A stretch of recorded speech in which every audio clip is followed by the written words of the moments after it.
welcome. This is the Greener Tech podcast. Welcome. We have here Ali from art@carbon. Yes. So do you want to just introduce yourself a little bit first? Yeah, sure. You've done the basis. So my name is ali.rohafza. I'm the CEO of art@carbon. What we make is basically a digital nose on a chip that uses machine learning and AI to detect different odors from food going off to health indicators to loads of other medical issues. Our main area of focus is to try and reduce food waste. So that's our first goal that we're trying to do. And this chip is now available for people to purchase all around the world at the moment. So we're working with clients everywhere. Fantastic. So can you tell us a little bit about your journey to art@carbon? Yes. So we basically, the three main founders, me, Sam, and Fraser, we were all doing an internship. So we all went to University of West England, Bristol, and we were doing an internship there, building like educational robots for kids. And from there, that's where we met. We would go to the bar and actually like talk about what we could do for the future, stuff like that.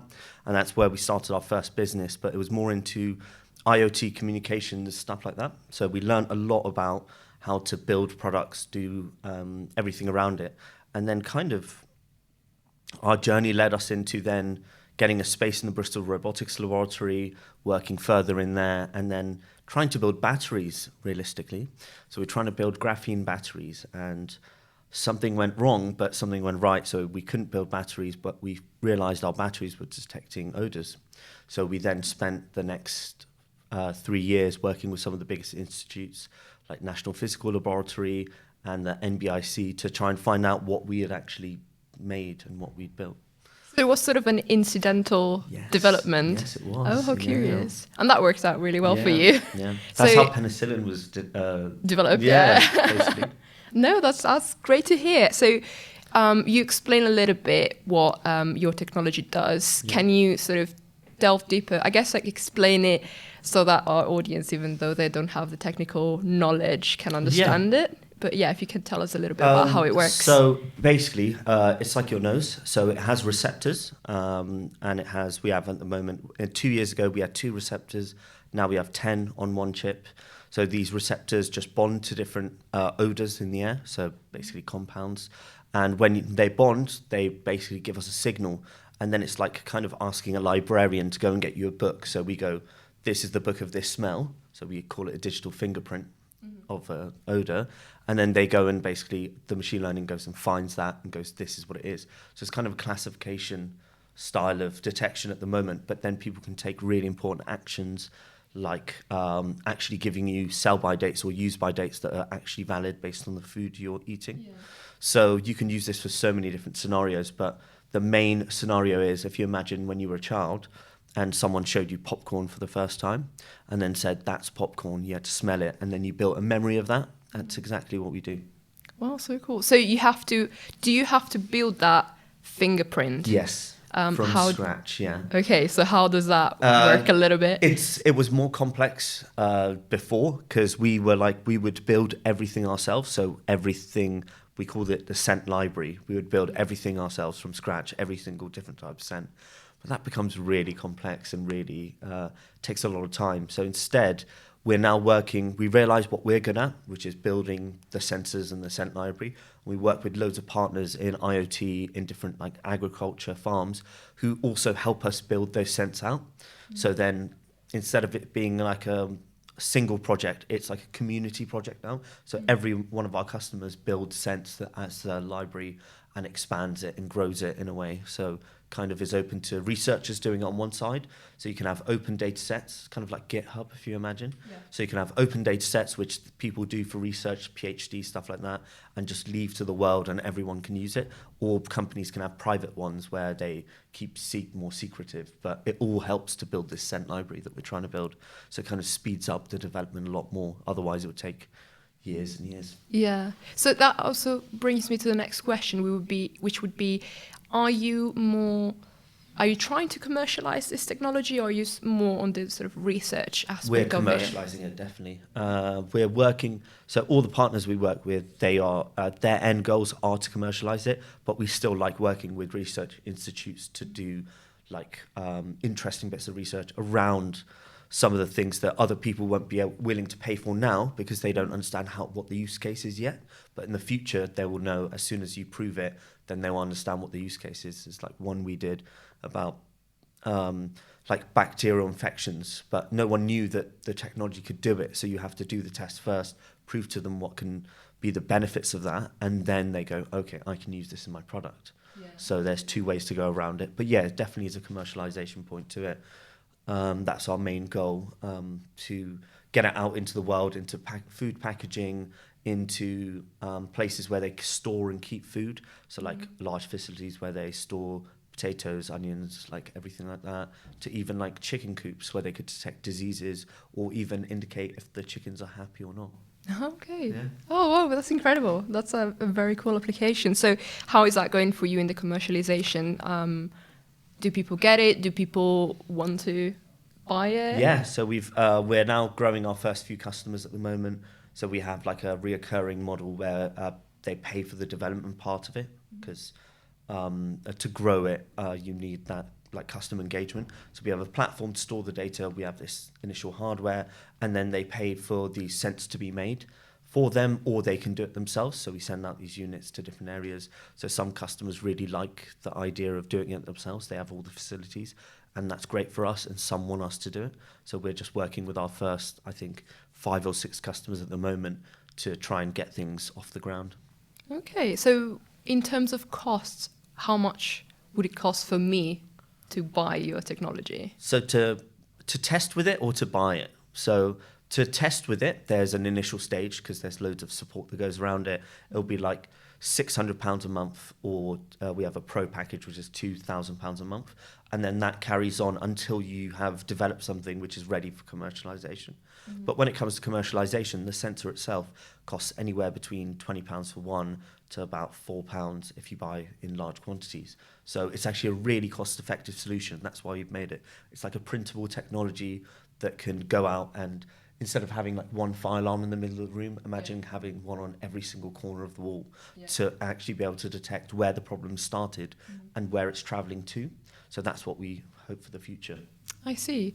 So in terms of, because it's a sensor, have you patented it, or is there which part of it is protected by a patent? So the initial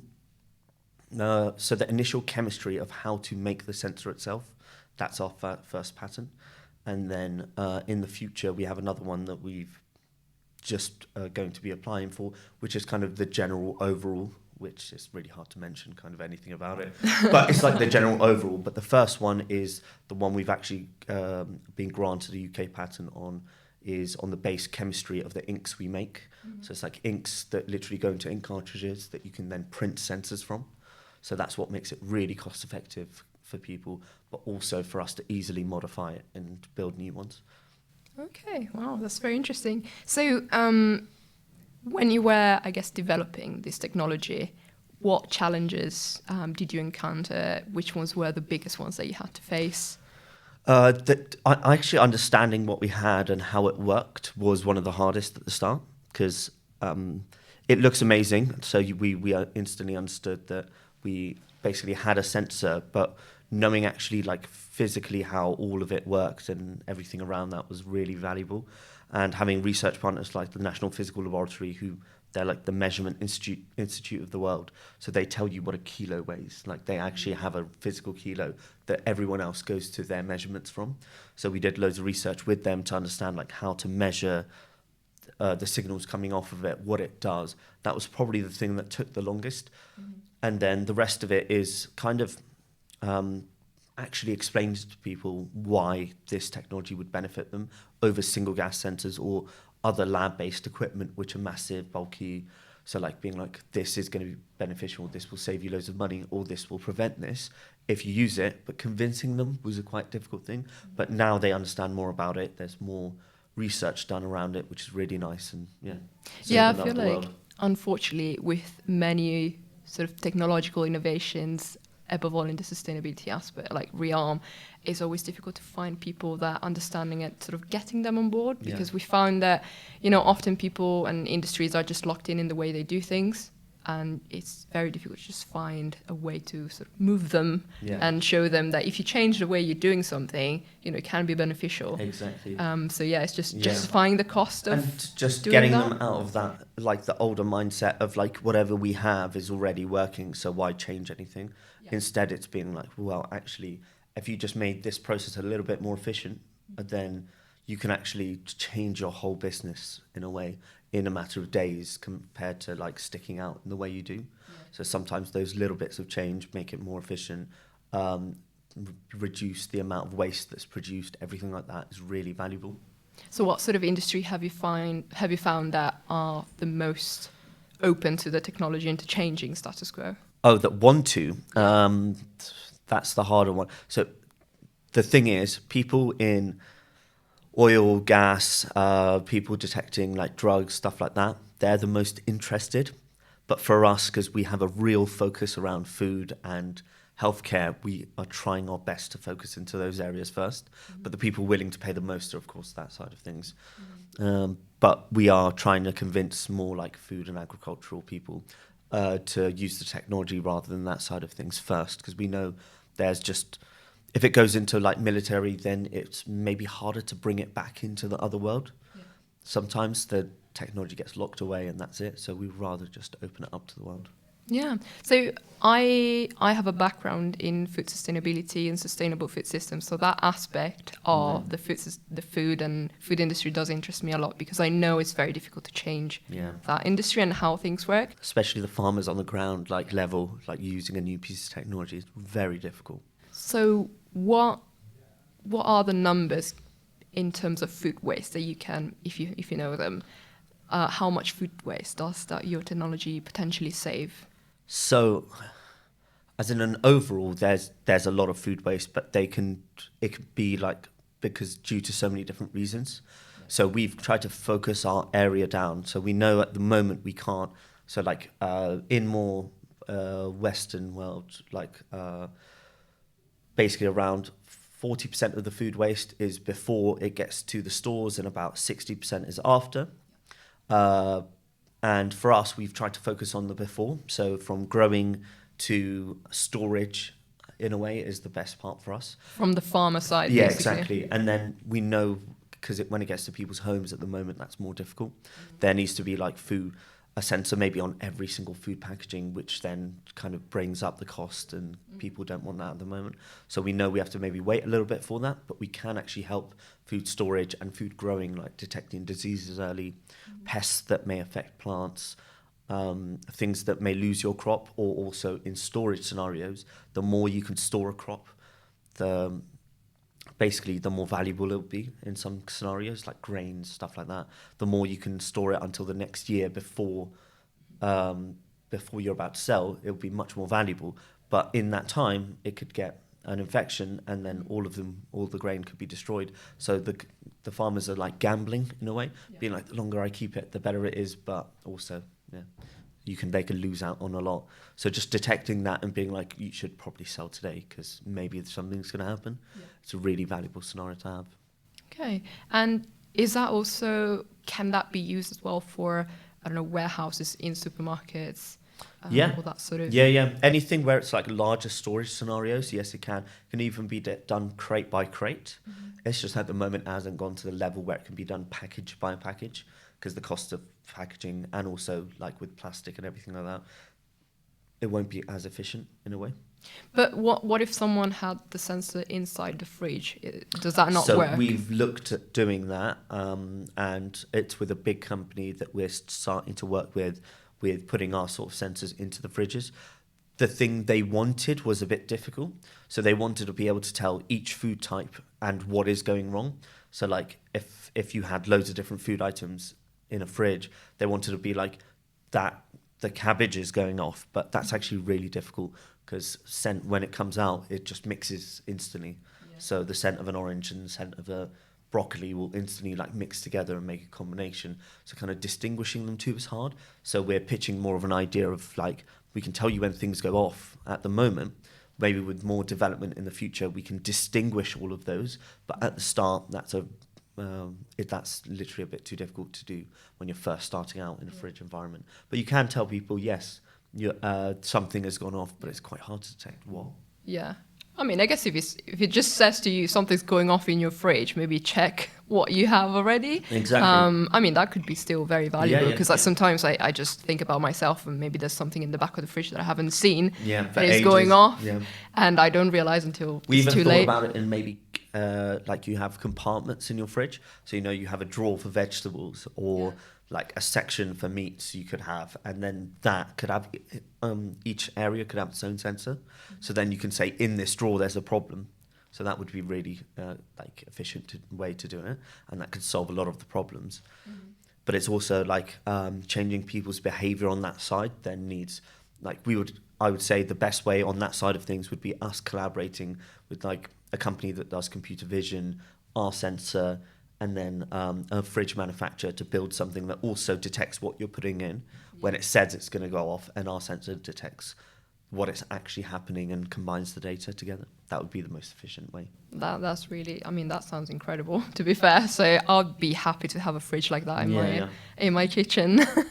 But in terms of when we speak about, you trying to collaborate with food producers, and often these producers are subsidized by governments, is that an interaction that you've experienced already where there is sort of that governmental aspect of policies working a certain way and fundings and subsidies? It is. A lot of some clients we work with or want to work with at the moment, the first protocol for them is to do like an Innovate UK project, which is government funded and like that, which for us, we realise it doesn't work as well because they take years to complete.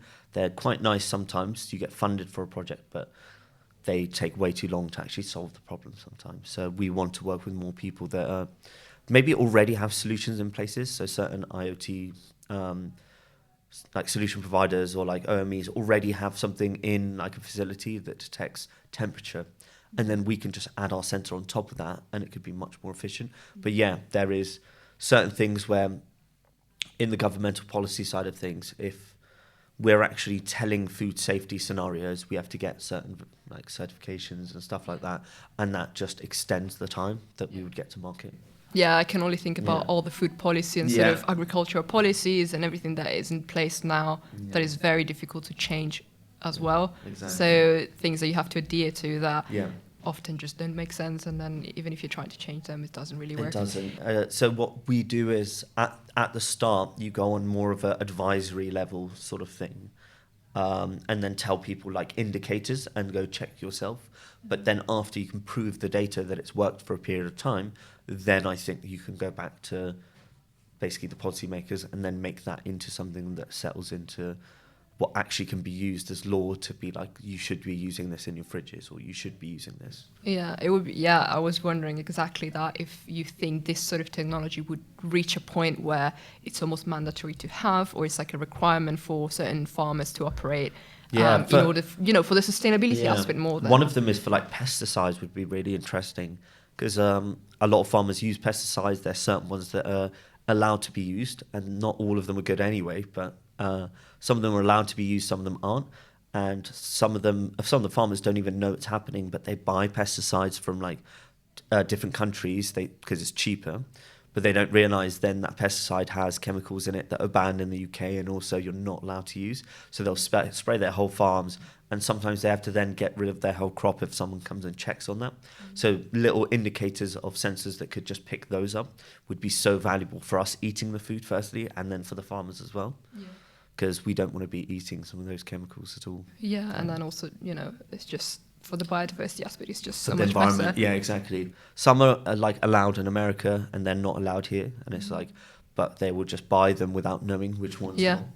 So, have you looked into the organic farming aspect of it, and how your technology could potentially be applied for that? What for organic farming? So well, yeah, because I guess organic farming has more strict rules about certain ways of producing and the pesticides that you can use and all the ways of doing. So I wonder if your technology could be useful for that. So definitely it can be used for basically, in a way, actually kind of stating that your product hasn't had these items in it, or like in the chicken one, organic chickens are supposed to be in a certain state. So you can say my chickens weren't kind of upset. And I was trying to find another word, but yes, being like in this whole life, it wasn't actually upset. So you can have indicators like that. We're trying to work more indoor at the moment, only because when you first start off, it's really easier to control the environment.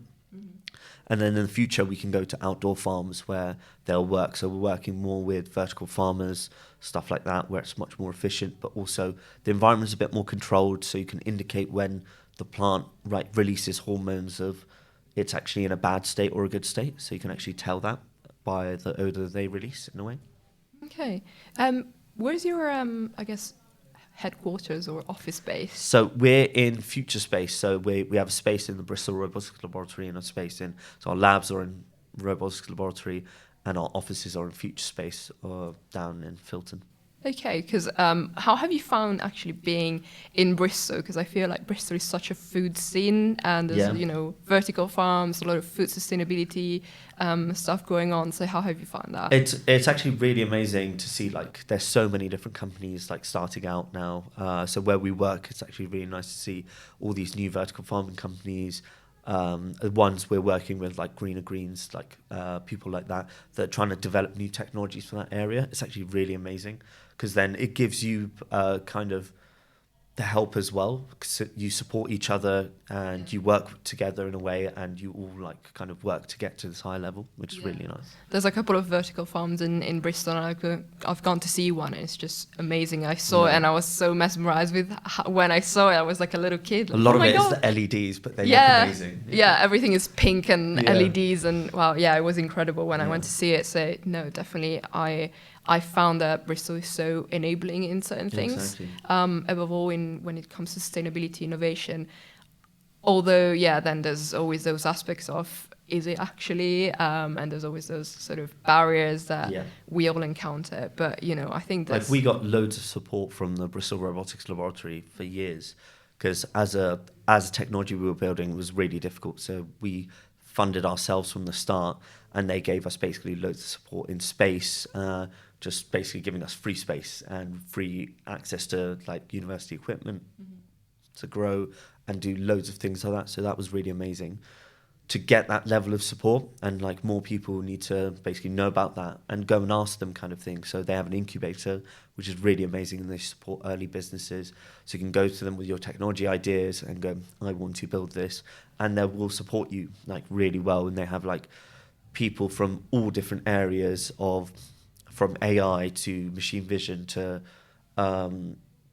basically robotic systems that do surgeries, everything like that. But they have experts in all those areas. So they'll basically put you together with an expert, maybe give you some space and access to some equipment that normally you would have to pay a lot for. Yeah. But then after a few years, you'll develop that and then grow out of there as well, which we've done. Fantastic. I wanted to also tap in a little bit into the healthcare aspect that you're sort of exploring. Yeah. So it's really interesting. We've been speaking to kind of a couple of companies that we're hoping to work with now, and it's in the area of early indicators of things. So things like diabetes, cancer, stuff like that. So things people can use at home. So something in the sense that has to be really cost effective and kind of slightly disposable to be used at home, and to be used in a way of detecting, just indicating, should you go and see your doctor or should you do this? So it's really interesting levels of indications that you can get. So there's certain dogs that can smell cancer, blood sugar levels, but also there's ones that can smell like Alzheimer's, stuff like that. So it's really interesting with odor what you can actually do. So if you could signature enough patients, this is the hard thing, accessing that area. You have to have the right people basically on your team to be able to do that thing. But run an experiment like that where you actually find the key markers for diabetes, and then find an early marker for it in a way, and go, okay, maybe you want to go and get checked, and having those early indicators at home, just like what you would buy as a pregnancy test in a way. If you could have something like that really easily accessible, it would actually take off loads of strain off the NHS, but also make just early detection much better. Fantastic. So it would be a preventive sort of measure rather than a treating. Yeah. Well, it would be an indication of should you go in for a full checkup, or do you not have it, or maybe do you need to just call your doctor and speak to them. So it'd be like a 3 indicator, like a red, orange, green light system sort of thing. Really simply done, but for you to just know what you should do next. So some people have fears of like actually going to the doctor, and like that could be something you could do in house before doing that, or even in the doctor's facilities, the doctor could give you the right sensor and go, well, have this, and then test with it, and then tell us. Or How many years away do you think you are from that happening? well, we're working with partners now, so it's actually quite close. It's happening. It doesn't mean the medical area is very difficult, especially getting into something like the NHS is like really difficult to get into. But we have a partner that's really massive, and the people who we're working with, they have already loads of products in the NHS. They have loads of equipment that they build, so we're partnering up with them. They build loads of communication devices, stuff like that, so they know what they're doing on that side and how to get products certified. So we provide the sensor and the learning scenario, and they provide the patient access and everything like that, and we work out how to solve those problems. And hopefully, even out of all of those, if we could solve one, that would be amazing. Mm-hmm. So just hypothetically, or well, I guess not too hypothetically, how would it work, this sort of test? Do you breathe on it? A breath analysis would be one of the good ways. Another way could be like on your skin surface, so the volatiles that are released off your skin would be an amazing test as well. But there's a few different ways we're looking at it to see which one is the best, most efficient way for someone to do it. So it could be like your Apple Watch. So we could integrate it in something like that, where it could be on your wrist at all times and it could detect. So they already do like heart rate, stuff like that. So if we could have our sensors as part of that, that would be amazing. And that could actually make those systems much more efficient because they connect to your phone already. They do all of that work. And then we could just add a sensor to that and then give you indicators of all these problems. And we could release them one by one. So you don't need to do all of them at once. Over time, you would go, now here's a profile for diabetes. Now here's a profile for like one type of cancer. Here's a profile for Alzheimer's. It's like all of these would be early indicators, and you could have I'd said Apple Watch, but you could have it in all of the products. Yeah. I'm in awe. Like, I know people cannot see me, but I'm like, my eyes are big. So yeah, I guess this brings us sort of to the final question that I wanted to ask you, which is, what is the future of the company?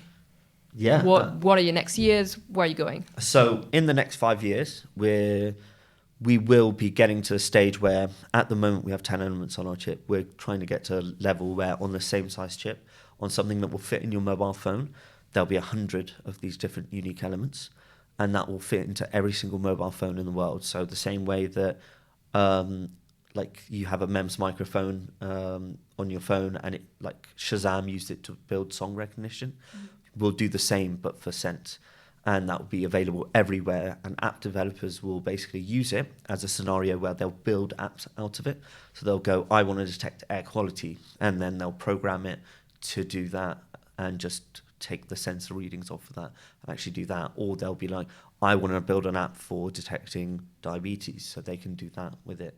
So we're going to open it up so everyone can access this technology, and hopefully it'll be in every mobile device in the next 5 to 10 years. Wow. Are there any limits to your technology? There will be. Anything that's not volatile, so we can't detect like certain things that, like dogs are honestly on a next level. They're amazing. Their receptors just work in a completely different way. How interesting it is to learn more about that. So a lot of our technology is based on just understanding how dogs' noses work and trying to implement that in the same way. We know we're nowhere close to that. There's not many technologies that are, in a way, except like mass spectrometers, I would say. They're large, like lab-based equipment that are massive and you can't carry them around. But the limitation is like how dogs detect like certain things. We still can't get to that level. In the future, we don't know. Technology could get better to be able to detect more unique things and in parts per trillion level, which not many people understand. That's like the tiniest amount in like the air. Okay. Like it's like a molecule in the air, basically. Yeah. So we can't detect that at the moment, but hopefully in the future we will be able to. Wow. But in terms of applications, there's really not much that it can't be applied too. Yeah, there's certain things that other technologies will be better at. Yeah. It's just we won't be good at everything. But I think our technology, with the combination of other ones, will make it better. So machine vision can do certain things better. We can do certain things better. But actually, together, will probably be a better source of technology. So we can make better solutions out of combining both of them together, or us combining something like what we have with another sensor to make a more efficient solution for the food industry in a way. Wow, what an eye-opening episode this one, for me at least. No, I'm really happy that you came. Is there anything that you want to add? Anything that we haven't discussed that you want to speak about? No, I think we covered the majority of it. It's just if anyone wants to work with us and is interested, honestly, contact us at Altered Carbon. We're constantly looking for new ideas and new people to work with in new areas. People that think there's certain areas that they have a problem that they don't know how to solve. We have really skilled people that could actually help them understand it as well. So sit down with you and understand what our technology can do for them. But yeah. Fantastic. And we've just gone on sale as well, so our website is open for people to look at and actually buy the units to test out themselves. Okay, fantastic. Well, everyone who heard it, contact Ali if you want to get in touch. Contact will be left in the description. Fantastic. Well, thank you very much for being here. It was a great episode. So yeah, thank you. Cheers. Thank you very much.